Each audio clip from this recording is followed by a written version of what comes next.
Hello there, Sarah from 17 once again. This is my Witcher 2 Dark Difficulty video walkthrough.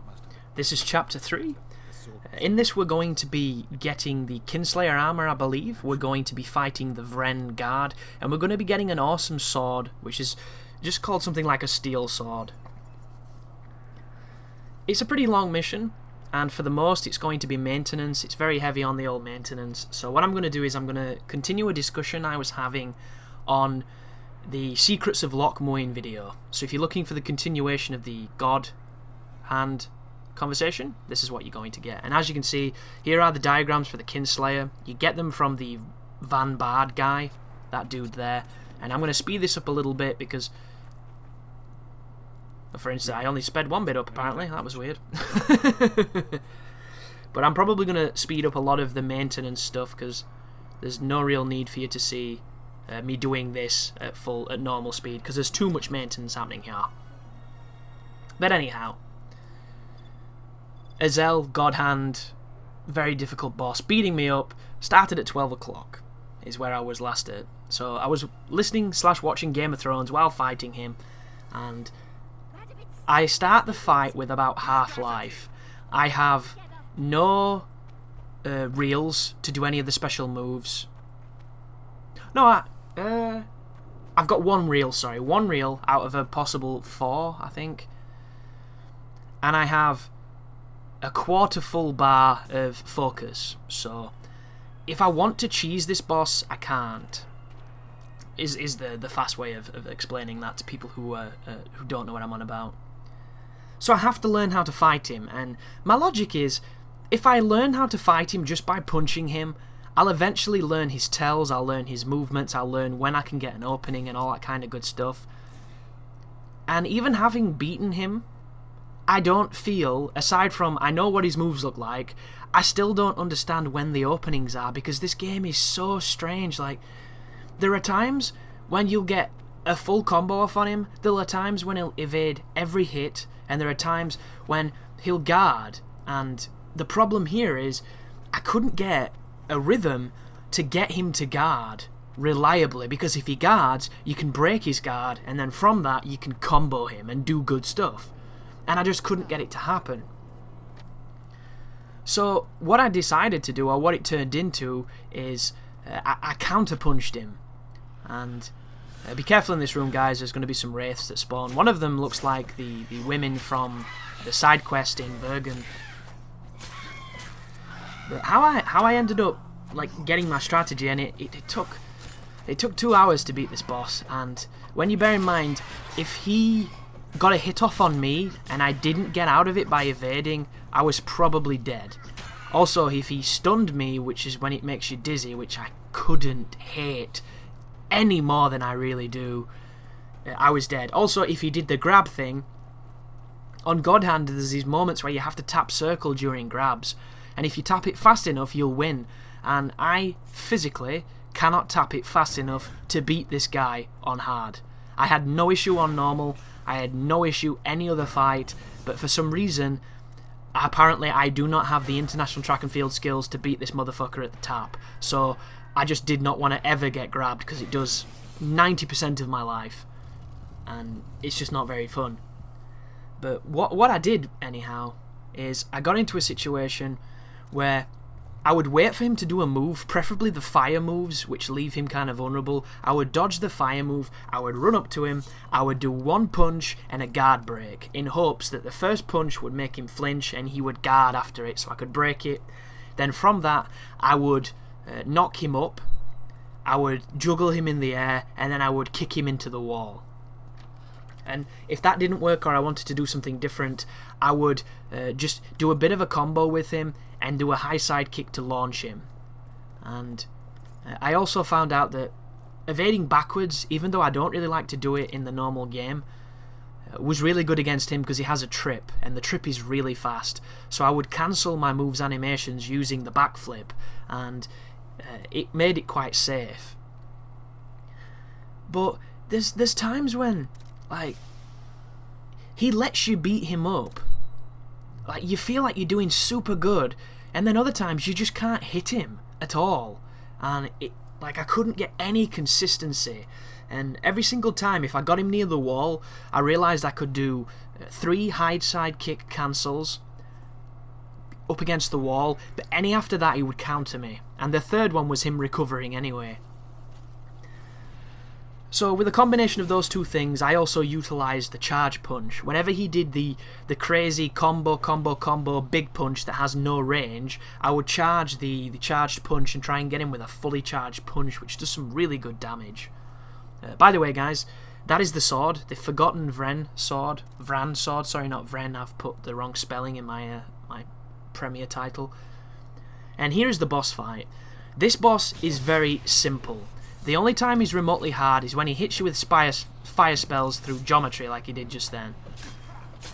What you want to do is you want to run up to him, beat him up. Whenever he uses Quen, run away, there's no point. And the fight is, you beat him up, he runs away, he summons wraiths, and then there's these environmental floor traps that happen. He comes back after you've killed the wraiths, you beat him up, he runs away, he summons wraiths. That is literally the fight. If you could just beat this dude up, it would be easy, but you can't. You have to do this. So he teleports away and he summons 2 wraiths. Next time he summons 3.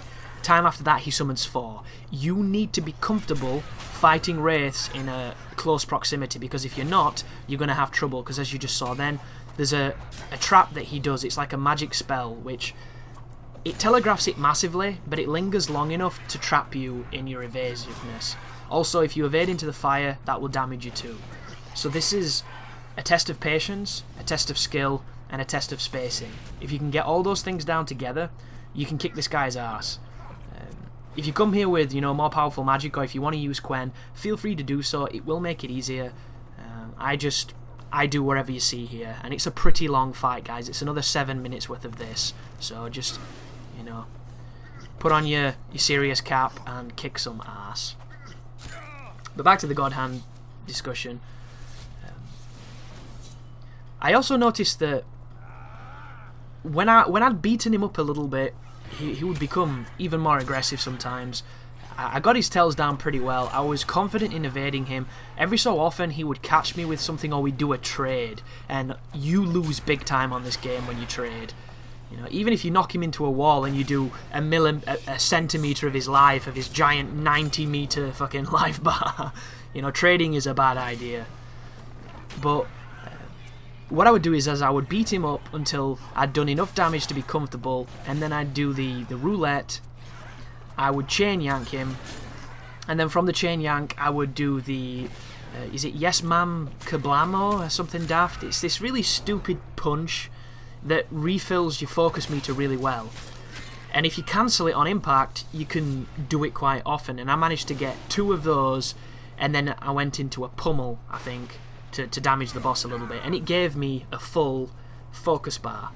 Then from the focus bar I went into my focus mode, and on the charge punch it stops the focus mode. I noticed this when I got that charged punch and I was messing around, and I didn't know that this was the thing, but it's pretty much my go-to move at this point when I'm up against something that's really tough or I can't kill, is I go into the focused mode, and then I do the charge punch, because the charge punch fully charged does massive damage, and you stay in the focus mode for longer, which makes it super effective. And I was punching him into the wall, and punching him into the wall, and repeating it, and after that he recovered, I fought him a bit longer, and I managed to beat him. And I was like, Jesus Christ, this is hard, and I get to fight him again before the last boss, but I'll be stronger then, so it'll probably be a much easier fight. Now I know how he fights.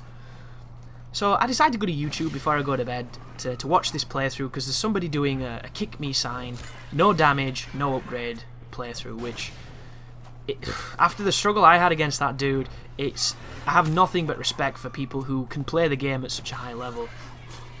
And this dude, man, Jesus Christ, he's so good, he really is.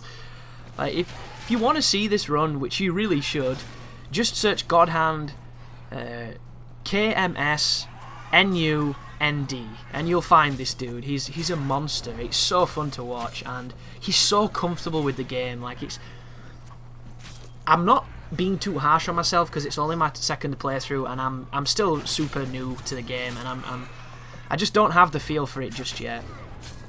But I'm getting there, and I am learning. But watching this dude fight him was brutal. Like, he knew exactly how to get him in the air and to get him where he needed him. And it was one of these things where I was watching him do things that I tried to do, and they didn't work. But for him, boom, he was nailing them. And one thing I noticed was what I was doing wrong. And Azel is really weak to sweeps, and there's certain moves that you can do on this game that you don't have to assign. They're just always there, and I'd forgot that I had a sweep. And I think to do it, you do dodge forward and X, I think it is. Or dodge, I don't know, it's dodge something and a button, and he does a sweep. And when you do this sweep, you can do this kick that launches them, and then from this kick, you can turn it into a combo or into a juggle and do some good damage. And I'd completely forgot about that. And thinking back, there were so many moments where I'd knock him down and I might have been able to do that. That being said, you have to be careful because he does this super frame rate destroying bullshitty spin move when he gets up if you're close to him. That does a lot of damage too. Oh, pushed him into the fire. See you later, bitch. But he just took this guy apart. And one thing I noticed, which I just never thought to try, was, well, I never actually got the opportunity actually. He stunned the boss, and when you stun bosses on this game, it allows you to pummel them, which is when you bash circle and you do these fancy, like, Kenshiro Fist of the North Star moments where you knock the tits off them. But instead of doing that, because it was a stunned state, he used it to high sidekick cancel into the wall, and he did a chain of about 7 high sidekick cancels, and I already knew at this point that I could only do 3 without getting beat up. And he did it when he was stunned and got so much more out of it and did a massive amount of damage. And it's things like that that I might have never thought to do because I just don't have that level of experience or expertise. And one thing I will always say here, guys, is when you beat something and you struggled with it, there is no shame in looking to see how people who are significantly better than you do that particular area, because you'll learn stuff. And I honestly believe there becomes a time in your player skill level where you will not get any better unless you see somebody do something that you couldn't have thought up yourself.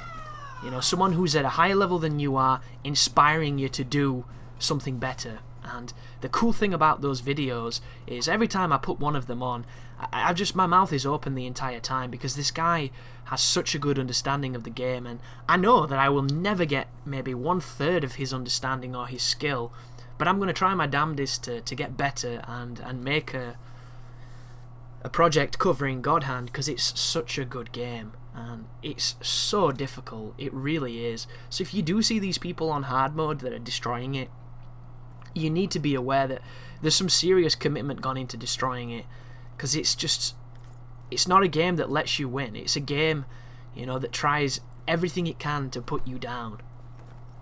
And I have the utmost respect for God Hand players, I really do. And anybody who's played that game and who's had that 2-hour beat down by a boss understands what I'm saying, because it's just like, this is a fun game what you're watching right now, and it can be challenging if you put yourself in a bad situation, but once you figure out the subtle nuance of hitting, evading, hitting and running, it becomes really simple. Once you understand how ARD works, it becomes even more simple. If you use the bombs, it's planet simple. But God Hand, you can have all the moves under the sun and still get your ass handed to you by a standard enemy that you've been fighting for the entire game. It's a different level of difficulty. And I was just playing Vanquish on God Hard mode, and I did like half the game the other day, and it's a tough game, but it ain't like this. But I know when you get to the end, boom, that's exactly what it's like. It's that next level of challenge, and it's exciting, it's frustrating, I don't know. You've got to really experience it to understand it, because it truly is one of those strange moments of, it's the feel-good beatdown, and you're either going to quit or you're going to succeed. There's no middle ground in it. You either grit your teeth and get past it, or you turn it off and never play it again. So thank you for watching, guys. I hope you're enjoying the guide, and as always, you take care now.